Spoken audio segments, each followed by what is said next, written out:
Radhe Radhe everyone. आज हम बनाएंगे जन्माष्टमी स्पेशल कान्हा के भोग के लिए धनिए की पंजीरी और पंचामृत। बहुत आसान तरीके से आज मैंने धनिए की पंजीरी आपको बनाना बताया है। सिर्फ और सिर्फ 10 मिनट में दोनों चीज़ें बनके तैयार हो जाएंगी। तो चलिए वीडियो शुरू कर लेते हैं। तो यहाँ पे मैंने साबुत धनिया लिया है।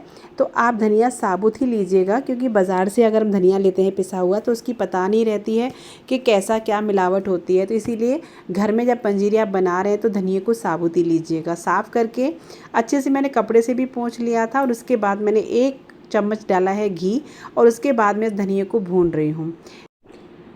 2 से 3 मिनट ही आपको लगेंगे और धनिया चटकने लगेगा। धीमी आंच पर ही भूनिएगा, इसका बहुत ज़्यादा कलर चेंज नहीं करना है हमें। जैसे ही इसमें चट-चट की आवाज़ आने लगे बस आपको गैस को बंद कर देना है और यहाँ हमारा धनिया भुन जाएगा। अब घी में भूनने से धनिए का स्वाद बहुत अच्छा आता है और इसको निकाल लेते हैं एक थाली में। इसको थोड़ा सा हम ठंडा करने के लिए छोड़ देंगे। आप इस पंजीरी को पिसे हुए धनिए से ही बना सकते हैं, लेकिन इससे ज़्यादा अच्छी बनती है। तो मैं तो यही कहूँगी कि साबुत धनिया से ही बनाएं। अब मैंने 1 चम्मच घी और किया है और यहाँ पे लिए हैं मैंने 8 से 10 काजू, 8 से 10 ही मैंने बादाम, जिनको मैंने बीच से कट कर लिया है और इनको हम भून लेंगे घी में सुनहरा होने तक। ये जो है काजू बादाम, जो भी ड्राई फ्रूट्स आप डालना चाहें उतना जितना डाल सकते हैं, कम डालना चाहे कम डाल सकते हैं, ये ऑप्शनल है, लेकिन इससे धनिए की पंजीरी में स्वाद बहुत अच्छा आता है। अब इनको हम निकाल लेते हैं।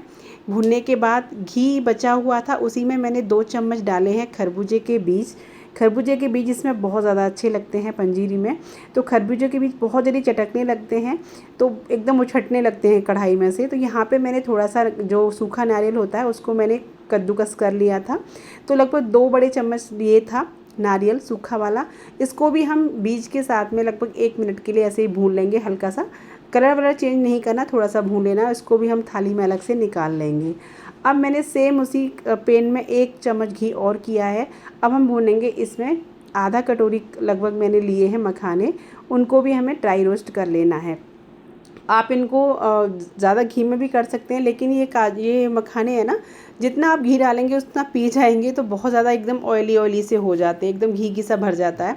तो ये जैसे भुनेंगे कुछ टाइम इनमें लग जाता है भुनने में, तो जैसे आप देखेंगे एकदम क्रंची हो जाएंगे, टूटने लगेंगे, तो समझिए ये भुन चुके हैं। बस यहाँ पे हमने मखाने को भी भून लिया है। अब इधर हमारा धनिया भी ठंडा हो गया था, इसको मिक्सर जार में डाल लेंगे और इसको बारीक सा पीस लेंगे अच्छे से। ये इस तरीके से आप धनिया पंजीरी बना के देखिएगा, मैं गारंटी लेती हूँ इतनी गज़ब की बनती है ना, एकदम सौंधी सौंधी सी खुशबू आती है। अगर हम पीसने के बाद इसको भूनते हैं ना, तो उसमें कहीं ना कहीं ऐसा लगता है कहीं कभी कभी जल सी भी जाती है, ज़्यादा भून जाती है। इस तरीके से क्या होता है कि धनिया सूखा भूनने के बाद पीसते हैं, तो अब इसको दोबारा भूनने की आपको ज़रूरत नहीं है। और घी अगर आपको कम लग रहा है तो यहाँ पे आप 1 चम्मच घी और ऐड कर सकते हैं, वैसे सफिशिएंट था। अब इसमें हम डालेंगे पिसी हुई चीनी या बूरा, तो जितना आपने मीठा करना है उस हिसाब से आप डाल दीजिएगा। थोड़ा फ्लेवर के लिए इलायची डाला है मैंने, जो ड्राई फ्रूट भून के रखे थे वो सारे डाल दिए हैं। थोड़े से मैं बचा लूँगी पंचामृत के लिए, जो है मखाने और गोला और खरबूजे के बीज, जो आप देख सकते हैं मैंने पंचामृत के लिए बचा लिए हैं। अब इसके बाद सारी चीज़ों को बढ़िया से हम मिक्स कर लेंगे पंजीरी में।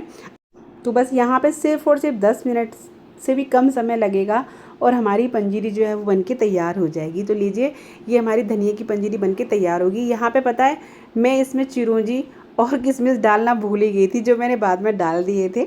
उनको भूनने की ज़रूरत नहीं है। अब यहाँ पे बना लेते हैं पंचामृत। तो उसके लिए मैंने लिया है 1 कटोरी दही, उसी के साथ मैंने थोड़ा सा लिया है दूध गाय का, साथ ही मैंने पिसी हुई चीनी या बूरा जो भी है, शहद लेना है, उसी के साथ हम लेंगे इसमें देसी घी और इसके बाद में हम डाल देंगे इसमें गंगा जल। ये 5 चीज़ों से बनता है, इसलिए इसको पंचामृत बोला जाता है। इसमें गाय का दूध गाय का घी मिल जाए तो बहुत अच्छी बात है, गाय का ही दही होना चाहिए। दही फ्रेश लीजिएगा, घर का जमा हुआ। अभी सारी जो मैंने मेवा बचा के रख दी वो मैंने डाल दी है, कुछ किशमिश डाल दी है, कुछ चिरौंजी डाल दी है। तो यहाँ पे पंचामृत बन के तैयार हो गया है। तो देखिए, ये सारी चीज़ों में आपको ड्राई फ्रूट जितना डालना है, नहीं डालना तो भी पंचामृत तो वैसा ही बनेगा, क्योंकि ठाकुर जी भाव के भूखे हैं, ना कि इसके कि आपने कितना क्या चीज़ डाली। ठीक है ना। तो यहाँ पे देखिए हमारा पंचामृत तैयार हो गया, पंजीरी तैयार हो गई। बस अब इसमें डालेंगे तुलसी दल, क्योंकि इसके बिना तो मेरे ठाकुर जी भोग लेते ही नहीं हैं। तो चलिए यहाँ पे तुलसी भी डल गई और ठाकुर जी के लिए भोग के लिए हमारी दोनों चीज़ तैयार हो गई हैं। तो अब हम इनका ठाकुर जी को भोग भी लगा देते हैं। चलिए यहाँ पे हमारे ठाकुर जी का भोग लग चुका है। और अगर ये रेसिपी आपको थोड़ी सी भी अच्छी लगी हो ना, तो उसे फ्रेंड्स फैमिली में शेयर ज़रूर कर दीजिएगा। और मिलती हूँ आपसे ऐसी एक अच्छी वीडियो के साथ। तक लिए राधे राधे, श्री कृष्ण।